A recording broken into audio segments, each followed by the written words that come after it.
जय श्री कृष्णा।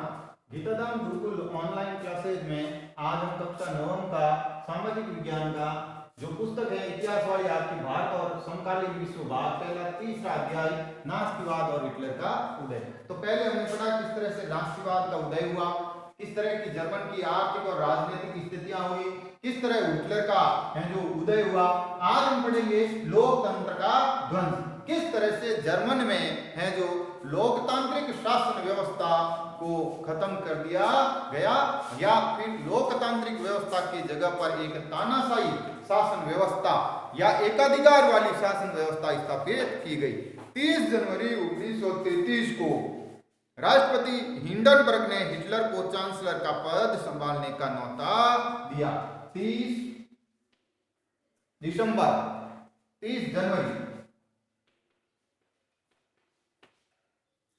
जनवरी 1933 को राष्ट्रपति, जर्मन का राष्ट्रपति जिसका नाम था हिंडनबर्ग,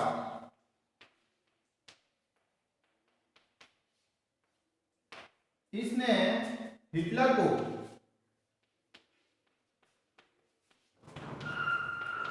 चांसलर का पद का न्योता दिया था। यह मंत्रिमंडल में सबसे शक्तिशाली पद होता था। यह जर्मन मंत्रिमंडल में सबसे प्रमुख और अहम पद था, मुख्य पद यही था। तब तक नास्ती पार्टी रूढ़िवादियों को भी अपने उद्देश्यों से जोड़ चुकी थी। सत्ता हासिल करने के बाद हिटलर ने लोकतांत्रिक शासन की संरचना और संस्थाओं को भंग करना शुरू कर दिया। जब उसको हिटलर को जर्मन की सत्ता मिल गई चांसलर के रूप में, तब उसने लोकतांत्रिक व्यवस्था को भंग करना शुरू कर दिया, अर्थात उस व्यवस्था के ढांचे को, संरचना को बदलने का उसने है जो नया काम शुरू किया। फरवरी के माह में जर्मन संसद भवन में हुए रहस्यमयी अग्निकांड से उसका रास्ता और आसान हो गया। 28 फरवरी 1933 को जारी किए गए अग्निकांड अध्यादेश, जिसको फायर डिग्री के नाम से वहां जाना जाता है, जरिए अभिव्यक्ति, प्रेस और सभा करने की आजादी जैसे नागरिक अधिकारों को अनिश्चित काल के लिए निलंबित कर दिया। 28 फरवरी 1933 को फायर डिग्री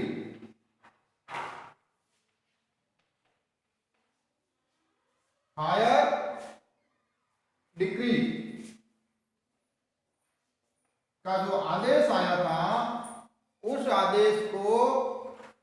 आदेश को उन्होंने आदेश के जरिए मूल अधिकारों की जो अहम अधिकार होता है, अभिव्यक्ति का अधिकार और सेंसरशिप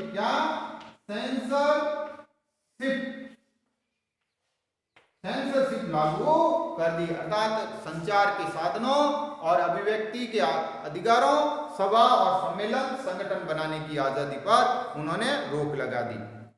वाइमर संविधान के इन अधिकारों को काफी महत्वपूर्ण है जो माना जाता था। जब वाइमर संविधान गणराज्य बना था तो इस चीज को, अभिव्यक्ति की आजादी को उस दौर में, उस संविधान में एक अहम हिस्सा था जिसको खत्म कर दिया गया। बाद में हिटलर ने कट्टर शत्रु कम्युनिस्टों पर निशाना साधा। ज्यादातर कम्युनिस्टों को रातों रात कंस्ट्रक्शन कैंपों में बंद कर दिया गया।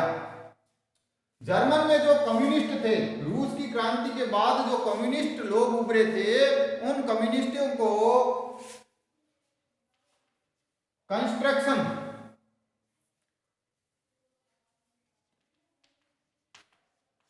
कैंपों में कैद कर लिया गया और उनका बर्बरतापूर्व दमन किया।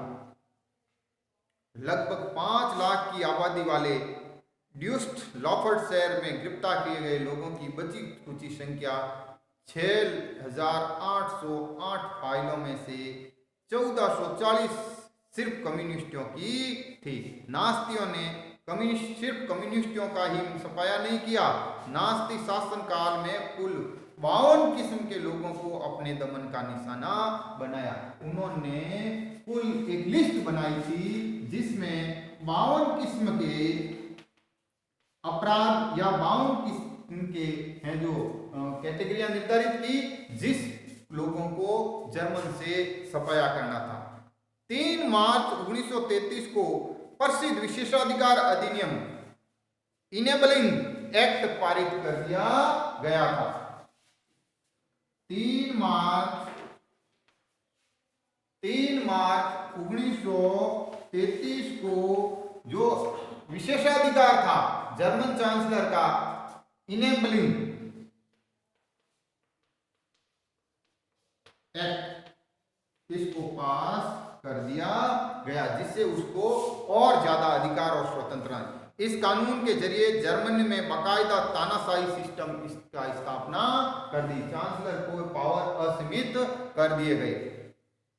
इस कानून ने हिटलर को संसद की व्यवस्था को खत्म कर दिया, उस संसद को हाशिए पर भेज दिया। नास्ती पार्टी और उससे जुड़े संगठनों के अलावा सभी राजनीतिक पार्टियां और ट्रेड यूनियनों पर पाबंदियां लगा दी। इस आदेश के तहत संसद के अधिकार खत्म कर दिए, राजनीतिक दलों को खत्म कर दिया, मजदूर यूनियन, ट्रेड यूनियन, मजदूर यूनियनों को भी खत्म कर दिया। सिर्फ नास्ती लोगों के लिए कुछ अधिकार बचे हुए रहे। इससे देश की अर्थव्यवस्था, मीडिया, सेना और न्यायपालिका का पूरा राज्य पर नियंत्रण हो गया। इस अधिकार की वजह से उस देश में सब कुछ पर यानी अर्थव्यवस्था पर, संचार के साधनों पर, सेना पर और सत्ता पर नास्तियों का कब्जा हो गया। किसका कब्जा हो गया? नास्तियों का कब्जा हो गया, नास्ती दलों का बोलबाला हो गया। न्यायपालिका पर भी जो नास्तियों का कब्जा था, किस पर? न्यायपालिका, न्यायपालिका सब कुछ एक व्यक्ति के अधीन आ गया या सत्ता का पूर्ण रूप से केंद्रीकरण कर दिया गया। हिटलर ने किसी भी प्रकार से अपने किसी भी विरोधी के लिए कोई भी गुंजाइश या है जो किसी भी प्रकार की कोई भी अधिकार है जो स्वतंत्रता नहीं छोड़ी। पूरे समाज को नास्तियों के हिसाब से नियंत्रित और व्यवस्थित करने के लिए विशेष निगरानी और सुरक्षा दस्ते गठित किए गए। नास्तियों के हिसाब से समाज चले, क्या चले? समाज चले, समाज की व्यवस्था बने, व्यवस्था चले, इसलिए विशेष दस्ते, विशेष व्यवस्था की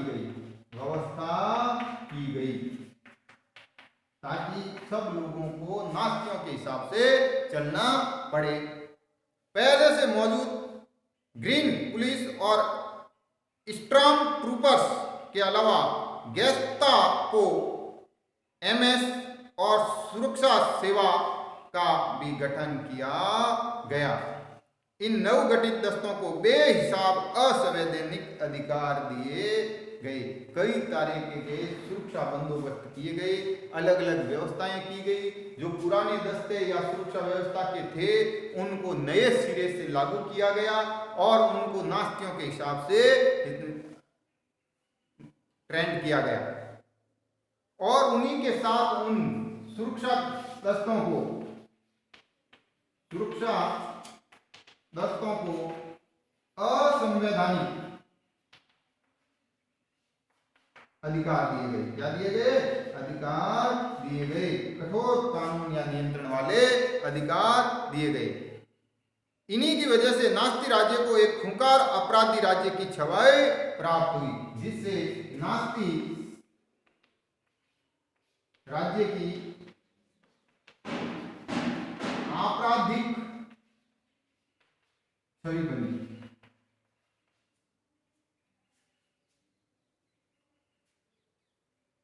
गेस्टापो के यंत्रणा गृह में किसी को भी बंद किया जा सकता था। ये नए दस्ते किसी को भी यातना गृह में भेज सकते थे। किसी को भी बिना कानूनी कार्रवाई के देश से निकाला जा सकता था या गिरफ्तार किया जा सकता। दंड की आकांक्षा से मुक्त पुलिस बलों ने निरंकुश और निरपेक्ष शासन का अधिकार प्राप्त कर लिया। गेस्टापो जो एक विशेष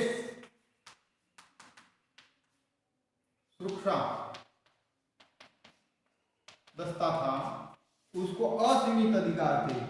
असीमित अधिकार थे।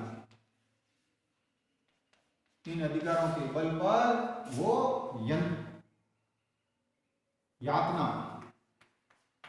यातना देने का काम करता था। जो गैर नास्तिक थे उन लोगों को यातना देने का काम करता था। हिटलर ने अर्थव्यवस्था को भी पटरी पर लाने की जिम्मेवारी अर्थशास्त्री हालालमार्क साख्ता को सौंप दी। और देश की राजनीतिक व्यवस्था तो हिटलर ने खुद संभाली थी, और आर्थिक व्यवस्था वहां का जाना माना अर्थशास्त्री था हॉलमार्क।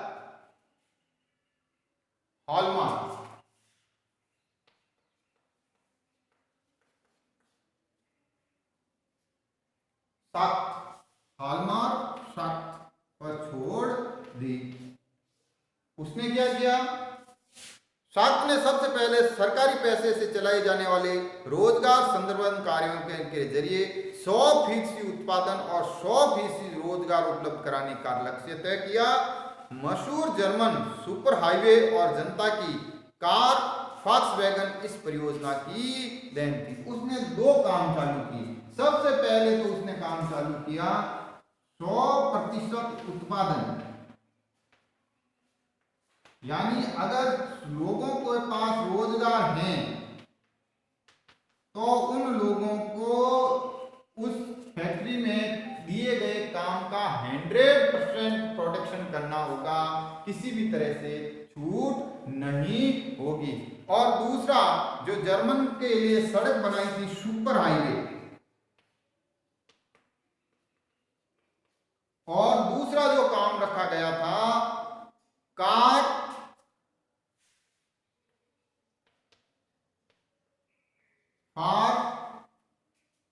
फॉक्सवैगन,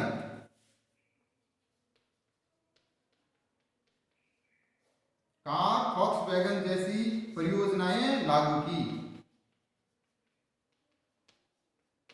इन परियोजनाओं के माध्यम से वो देश की अर्थव्यवस्था को भी कंट्रोल करना चाहता था। कल हम पढ़ेंगे जो पुनर्निर्माण की प्रक्रिया है वो किस तरह से आगे बढ़ी। धन्यवाद।